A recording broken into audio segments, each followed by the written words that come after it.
Good afternoon, Facebook, family, YouTube subscribers, and friends. I'm sitting here with Samuel Holloway, a friend of mine who has wrote a very interesting book. It's called Eyes Without a Face. It's his life story about the experiences he has had growing up in Gary, Indiana. I'm from Gary, Indiana. How old are you? I'm 34. He's 34. I'm 43. So I'm very familiar with Gary, Indiana. He lives in Atlanta, Georgia now. You lived quite a few places. Yeah, I've been to Minnesota, Dallas, Texas, California, back to Dallas, Texas, and now I'm here. How do you like Atlanta? I love it. Okay. Atlanta's a great place. I mean, it's a great place. So you wrote this book, Eyes Without a Face. What's it about? Basically, it's talking about my life, and it's talking about a lot of people's lives. You know, a lot of us have been through so many things that we just sweep under the rug and we don't want to talk about because we feel like people are going to judge us or whatever the case may be. What is it about? You're a black gay man. Yes. How long have you known you were gay? Basically all my life. All your life. So when you were a little kid, did you know you were gay? Yes. So this book deals with some of the events that took place in your childhood. Yes. When you were approximately what age? Starting from the age of 8 all the way up until I moved from Gary, Indiana, which was 19. So from the age of 8 years of old, what happened? My mother's boyfriend molested me. Okay. So starting at 8, your mother's boyfriend molested you. And there were various other events that took place throughout your childhood with other men. Yeah. Mostly men who molested you? Were there any women? All men. They were all men who molested you. That's a tough one because you're a little kid at 8 years of age. Yeah. Did you know what was going on? Not at the beginning. I didn't understand it. I thought it was something that happened to bad kids. Okay. But as time progressed, I knew that it wasn't right looking at other people's relationships, you know, as men and women, and what I was doing was man and a man. Gotcha. So here you were, a little kid. This was your mother's boyfriend. Where was your mom at when this was going on? She said she was at work. She was at work, so she had no idea that you were being molested by her boyfriend. How was this man at that point? He was in his early 50s or late 40s. Wow. So this man definitely knew what he was doing. You're talking about a man that's in his 50s and 40s. Yeah, he was an ex-veteran. Wow. So it started with him, and then what happened? What were the other... Because you've explained to me that there were other people. Yeah, it started with him, and then after that episode, it went straight to my 2 second cousins. They're on my mom's father's side. But they're your cousins related to you. Yeah, they're my second cousins. And they were men also. Yes. Male. How old were they? Same age as my brother, so they were 6 years older than me. So. And how old were you at the time? When I first started messing with them, I was 11, so okay. They were 17 and 18. So this was a sexual relationship? It was penetration. Wow. Sex. Okay. They were the first guys that penetrated me. Gotcha. How's it? You're a kid. I mean, you're very young, and obviously this had to have a very emotional impact on you. Did you know really what you were doing at that point in your? No, I didn't realize what I was doing until after I stopped messing with them and started messing with my brother's friends. That's when it really came to light. Like, you know, I'm having sex with men. I'm gay. At such a young age. A lot of people feel that kids who get molested, that this molestation can in fact make them gay. Do you feel that way? Yes and no. For some people, we're born gay. Okay. And other people, you have to be touched and someone forces it upon you. And it makes you gay. Now, in your case, do you think what do you think made you gay? Do you think you were born gay? I think it was a little bit of both. I think I was born gay, but then my mother's boyfriend, by him pushing that upon me, it made the choice for me. And then by me having sex with my cousins, that just set the way. So let's go back to him for a minute. What exactly did he do to you? Your sister, your husband, your mother's boyfriend? He never had sex. We always, we did oral. You know, he would suck on me, I would suck on him, and he put his fingers inside of me. And you were only 8 years of age? 8, 9, and 10. Wow. This is scary. It's sad. How? Okay, so did you ever tell your mom? Not until the police, basically the school system told her first, and then that's when I confirmed it. But she asked me beforehand, but I was scared. I was a child. So she did. What alerted her? How did she? Because she came to ask you, so something was going on, and she had to ask you about it. Because she felt something. My pillow on the top of my bunk bed, he would always put it on the floor. So after going through the routines, I think I started to put it on the floor. You know what I mean? Like a coast is clear. Gotcha. And I believe one night my mom went to the bathroom, because our bedrooms, you know, where we lived in the projects, they're right next to each other. It's so small. Yeah. And she saw the pillow on the floor, and she picked it up, and I was awake. And the next day, she asked me, was he touching me? And I was like, no. So after your cousins, then what happened? Because there's some other. Then I started having sex with all my brother's friends. All your brother's friends? Yeah. They came one by one. And sometimes 2 by 2. These were all males? All males. All grown men. All grown men. How old are these people? How old? Starting from, I would say, 17, 18, 19, 20, 21, 22. And how old were you? I was 12. You were 12 years of age, and these guys were 17, 18, 19, 21, 22 years of age, and you were having sexual relationships. Now, were they using condoms? No. No one used condoms? No one ever used a condom, and I didn't even know what a condom was. Were these relationships like, or were these it was just a sex? I would say, to me, I felt like they were relationships, because I can't say I was exclusive with them or they was exclusive with me, but it was always happening. You know, it was regular. So I felt like, you know, some of them I fell in love with. I've had a lot of people come on my Facebook page and make a comment that this infuriates me and it makes me so angry. They say that these young men who are the victims did something to attract these molesters and these. What did you do to attract these? Did you do anything wrong? And looking back, in your opinion, as you're a little kid. Yeah.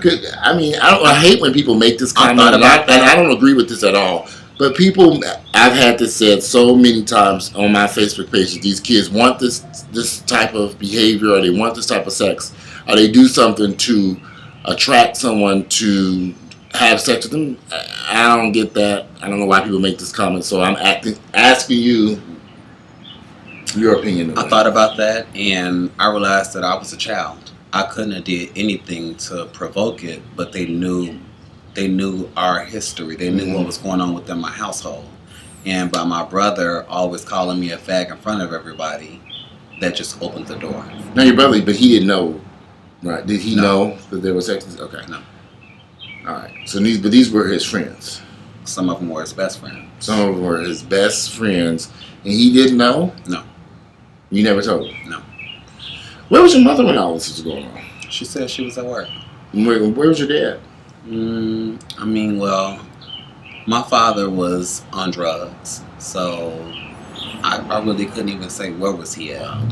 Was he actively involved in your childhood? The man who raised me as my father, yes, he was. That's the man that I was originally named after, which is Robert. Okay, now, but he's not your father. No, he's not my biological father. Okay, but your biological father was not involved. No.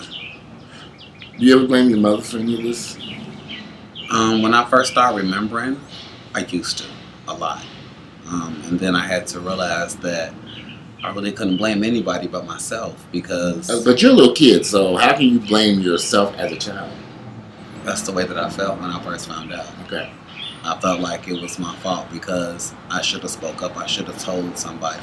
But then I had to realize that by me not having that relationship or that bond with my mother or with some family members, I couldn't have said anything. Well, because this is, to me, rape, child molestation, incest. Clearly, these guys could have been, and should have been locked up and put into. They should have been locked up and put in jail. Yeah. Where are these guys at today? They're living amongst us. Some of them are still in the projects where I grew up at. Some of them are in Minnesota. Some of them are in jail. And any of these guys gay that you know of today? No, so they're all straight. They're all straight. Married with kids. Wow. Adult kids. But here they were having sex with you at 16, 17, 18, 19, 20 years old. Because you're 35, so these guys are in their 40s now. Yeah. They're close to my age. Yeah. I'm really 30. But on Facebook and YouTube, I'm 43 years old, but I'm really 30. So how do you get through this? How did you get through this? Was it tough? It was real tough. I've had my days, I've had days where... Because I'm sure this had a profound effect on your life. I've had days where I wanted to commit suicide. I've tried it, I've had counseling. I've prayed a lot.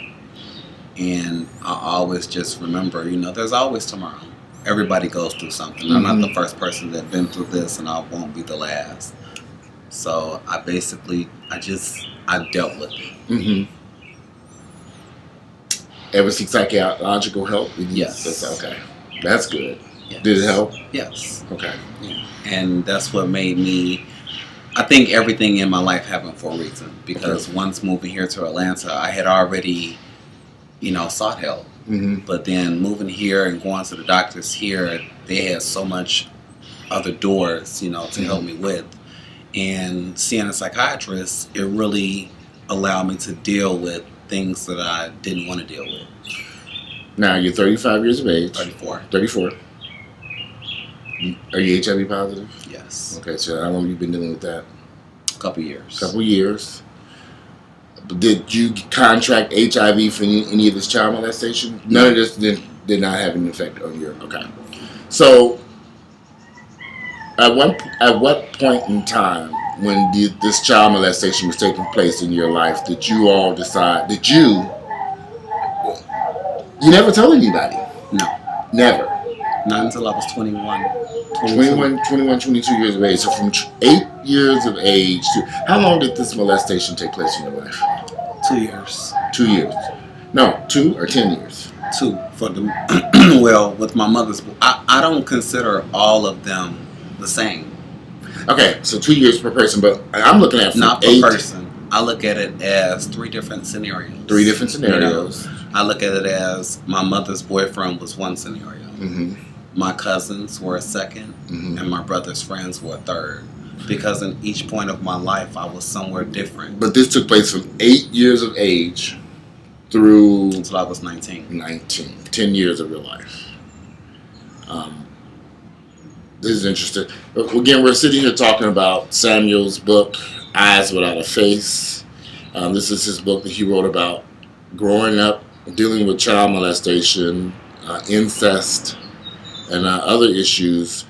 Were you ever beat as a little kid? Yes. Who beat you? My mother and my brother. Your mother and your brother. So she was in the... Describe your mother, because I'm curious. How was she? My mother, she's the black sheep of the family. Okay. She's very beautiful. My family is mixed of Indian and black. Is your mom still alive today? Yes. She's still alive today? Are you all... No. Don't talk at all? I don't have a relationship. No relationship at all. When you say she was a very beautiful, attractive woman. Very beautiful, attractive, smart, intelligent, too smart for her own good. Do you think she loved you as a kid? I don't know. You never asked her? I did, but through the actions that my mother has done, I honestly don't know if that was love. I understand. I guess because I wasn't molested as a child, and I grew up with my mother and father in the same household, and of course I'm a gay man too. So I can't say that the molestation that happened in your life had an impact on your sexuality. But I do have a question. When did you first know that you were gay? Did you know you were gay prior to?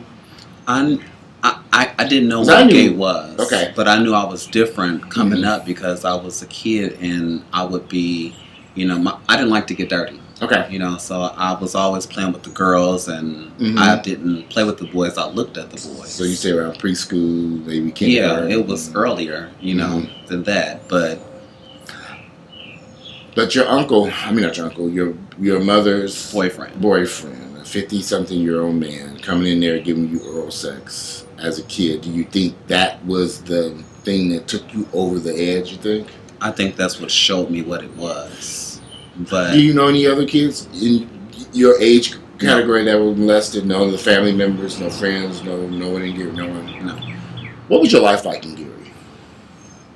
I always made my life be the greatest, but Mhm. it was actually the hardest. Were you all in poverty? Yeah, we lived in the projects. Okay. No projects here. We lived in the projects. It was sometimes me, my mother, my brother. Other times it was me, my mother, my auntie, her 2 kids. Did you all ever go without food, clothing, electricity? When I lived with my mother, we went without food.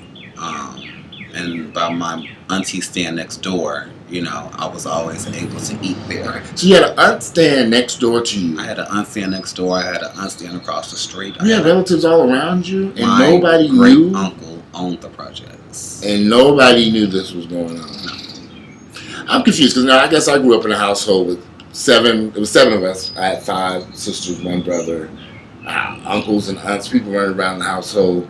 There was never no privacy for us in our house, and we were not in the projects. Of course, we were in a larger home. But I find it almost odd that nobody saw these young men coming in and out of your home. Well, I think people saw them coming in and out, but again, they were my brother's friends. So nobody paid attention, and by me never speaking up about it, it never drew any flags. If you wanted to give some advice to women today, young mothers today, to protect their sons or and daughters from this, what would you tell them? I would tell them to look for the signs. What would the signs be? Signs are there. I mean, it's men doing things out the ordinary that they wouldn't do when they're in a relationship with a woman, as far as being in a relationship with men. Because your mother's boyfriend, they were in a sexual relationship, right? I really couldn't say that. I mean, How old was your mom? impotent, so he was impotent. couldn't get hard. Wow. Okay. How old was your mom? Was she younger or older? My mom was younger than him. She's 21 years older than me, so I would assume she was in her 30s. Mm-hmm. She was in her 30s dating a 50-year-old man who was impotent? He was a sugar daddy. Okay. So this man was financially taking care of your mother. Yes. I He got was you. financially taking care of us. He was I got you. Now that all makes it all clear. So that's the only reason why he was there. Yeah. Because he was financially bringing money into the household. Mhm. Okay. Your mother, did she work? Yes. Always work? Yes. Were you all on welfare, food stamps? I don't know. You don't know? Okay. But she was always working? Yeah. Did you go to school? Yes. Graduate? Yes. Did you ever tell anyone in school what was going on? I told my teachers in the 3rd grade. In the 3rd grade about your uncle. Well, as you got older, That's your my mother's mother's ex-boyfriend, you told them in the 3rd grade. What did they do? They called CPS and they called the police and called my mother. And what happened? My mother came to the school, and after that, they questioned me in front of her. She asked me why didn't I tell her. She gave me this look. It was a look of shame, hurt, embarrassment. She took me to the police. They trailed us to Methodist Hospital, and they performed a rape kit. And they questioned me in one room and questioned her in another. And after they were done, they found no signs of penetration. Okay. And by his son working for the Gary Police Department, it wasn't a case. Now, so this was, but you told the police in defects that that your mother's boyfriend had been touching me. Okay. And did they do anything to him? Was he arrested or charged with anything? No. Nothing. Wow. What did your mom do? after that, my mom took me home and beat me. She beat you. She took you home and she took you home and beat you because you told the police in the school that you had been molested by your mother's. While she was beating me, she just kept saying, "You should have told me. I asked you." So I felt like I embarrassed her. I lied. How old to were her. you at this time? I was 10. You're 10 years old. Ooh, I don't like this mom of yours. I'm just. Why? What? This is just like. It's all in this book. Everything is in that book. Eyes Without a Face, guys. True story. You guys got to get this book because I've had it for the past few days and I've been reading it. And this is something that we really don't discuss in the black community about child molestation, especially our young boys being molested by family members, friends, in your own home. This didn't take place this took place in this man's own home. And his mother did. I don't think his mom did the right things. Or was your mom on drugs? Was she on drugs? Was she an alcoholic? I didn't see my mom on drugs at that point in my life. When I think about it, my mom had been married 6 times. 6?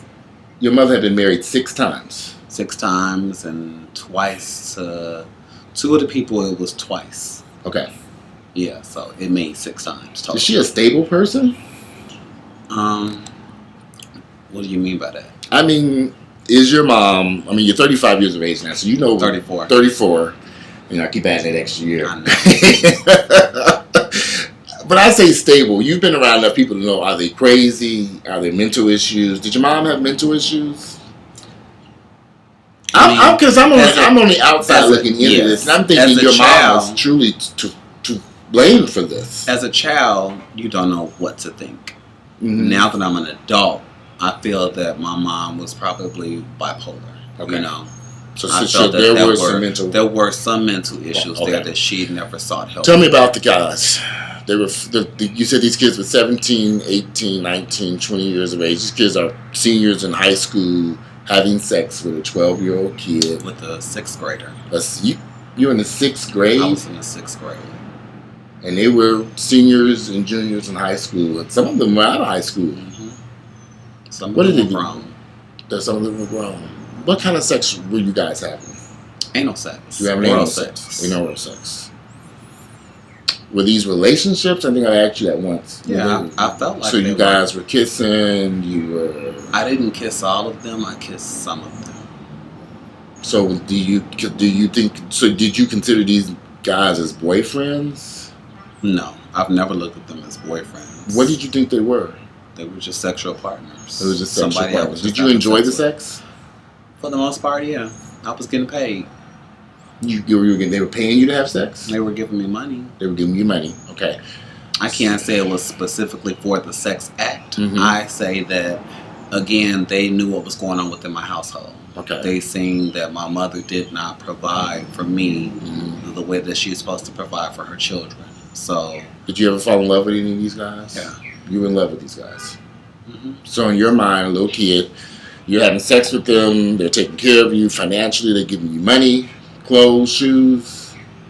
Just the money. Just and money. I basically bought what I wanted. So was it a substantial amount of money? It was like $200 and $300. It was nothing. Well, for a person that's for my age, it seemed like a lot at that time.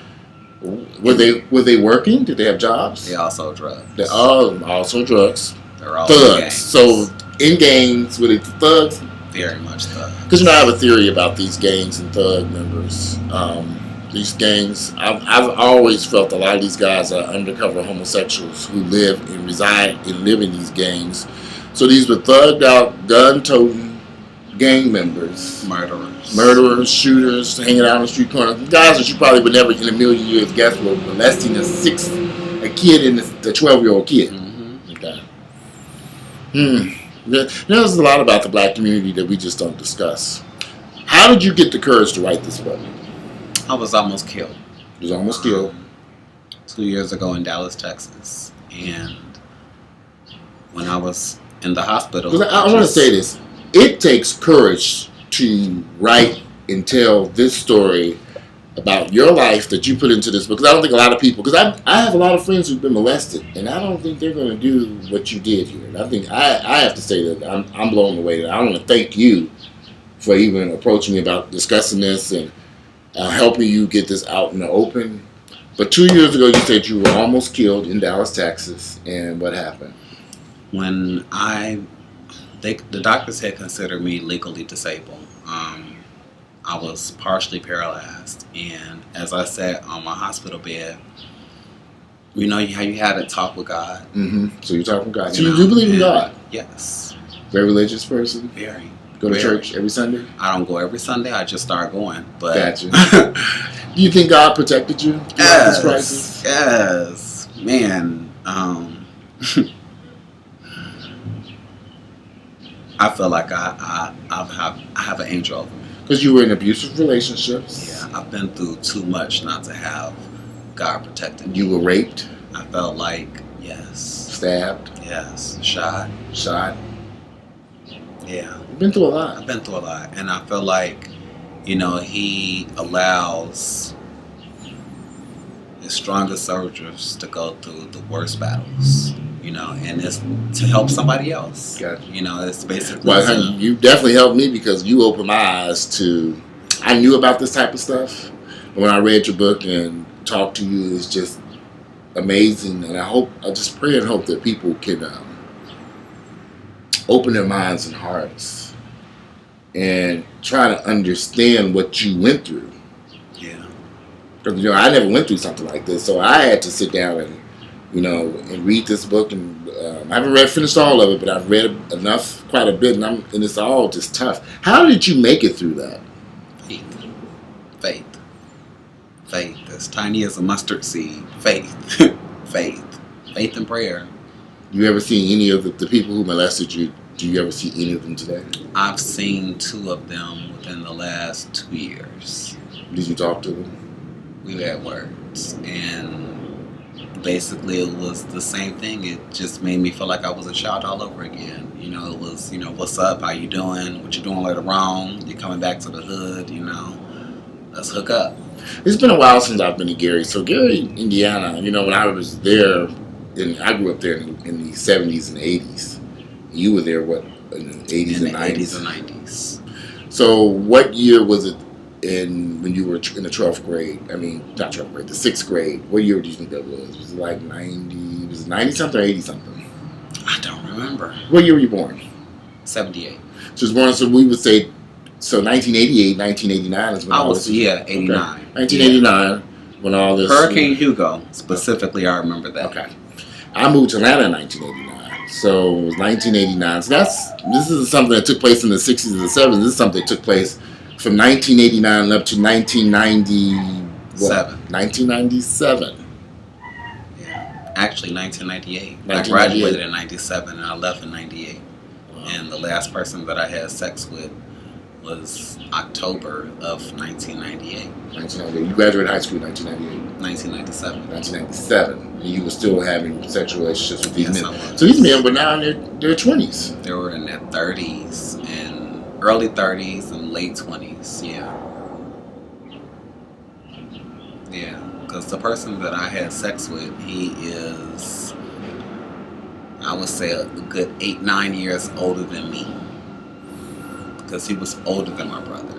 And he was the oldest of his siblings. Let me get this straight. From you were having sexual relationships in the 6th grade with about 6 or 7 or 8 guys? About 7. 7 different guys. Did the guys know about each other? 2 of them did. 2 of them did. And 2 of them were brothers. 2 were brothers. Mm-hmm. Did they know, did the brothers know that they were both having? I don't know if they both knew, but I mean, it was like, 2 of them were brothers, 2 of them were best friends. Actually, 2 sets were best friends. And yeah, that's how it was. Now, I know some people may think that as you got older, 17, 18, 19, 20 years of age, you were still doing this you were still having sexual relationships with these men. Well, you were still in 1998, so you were about 20 years old at that point. I was 19. You were 19. You were still having sexual relationships at this point. Why did you continue it? At that point, it was out of my hands. I was in love with two of them at that point. Gotcha. You know, I felt like I had been doing this since I was 12 years old. Mm-hmm. They really loved me. You know what I mean? Gotcha. They took care of me for all them years. I didn't have to go without like that, you know. Mm-hmm. And they were nice. So nobody ever beat you? None of them except for one. He didn't beat me, but he put me on a bike. And like I was on the back of a scooter, and he drugged the scooter, Mm-hmm. and he turned the corner real fast and burnt all the skin off of my side because he found out I was having sex with another boy. Wow, he did it on purpose. Yes. It was a malicious act. Very malicious. How old were you when that happened? I was 12 years old. 12 years old. And how old was this man? He was 17. 17 years of age. Do you think this type of stuff is still happening? Yes, it happens every single day. You know, these are the things that we don't talk about. You know, these are things that we are ashamed of within our own community. Some of us know that these things are going on, and It breaks my heart. don't listening to care. this.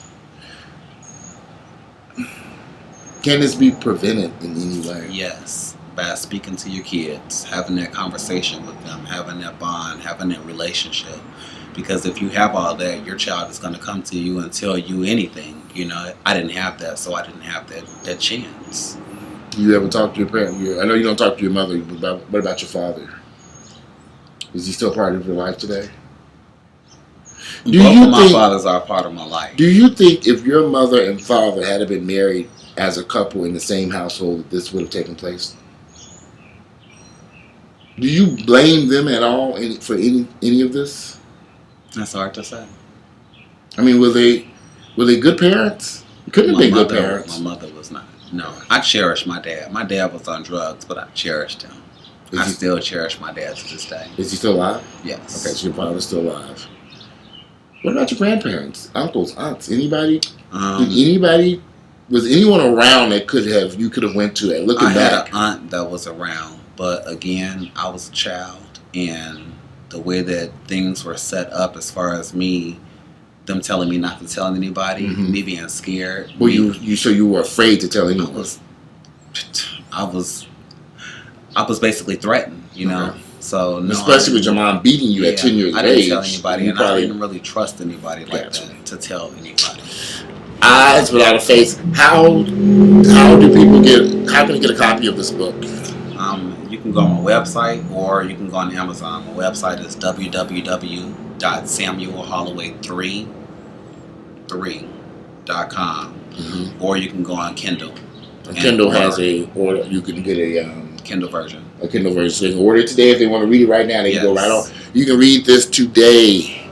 You can get your copy of this book right now today. The Kindle is that they would need. They can read it on a laptop or the phone.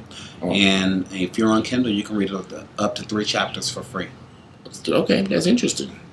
So how do you get 3 chapters for free if you're signed up? If you have a Kindle? No, you just go on Kindle, and you can go on Kindle. Anybody can go on Kindle and just click the book, and it automatically shows you the first 3 chapters. So this tells your life story with real names. Real names. First, middle, last name, nickname. So you put the real names of the guys who did this to you. I didn't care. Wow.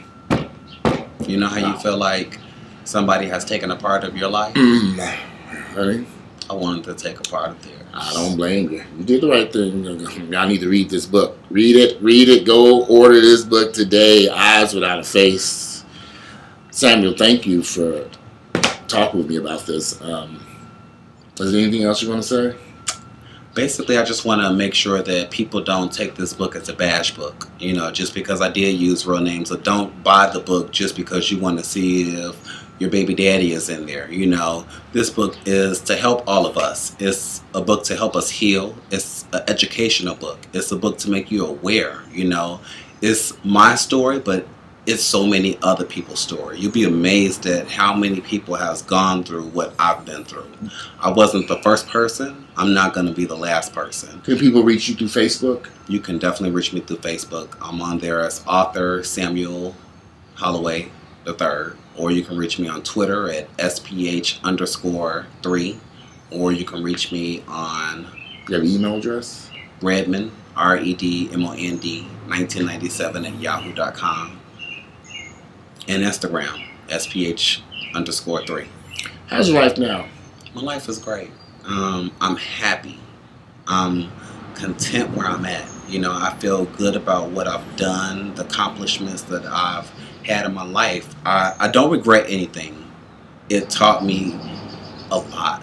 I'm a stronger person today. Okay. You know, it takes a lot to push me over the edge, and I know that life is going to go on regardless. You know, you just got to play the hand that you're dealt to the best of your ability. You can't let nothing get you down, because there's always going to be adversities in our ways. We just got to learn how to overcome them.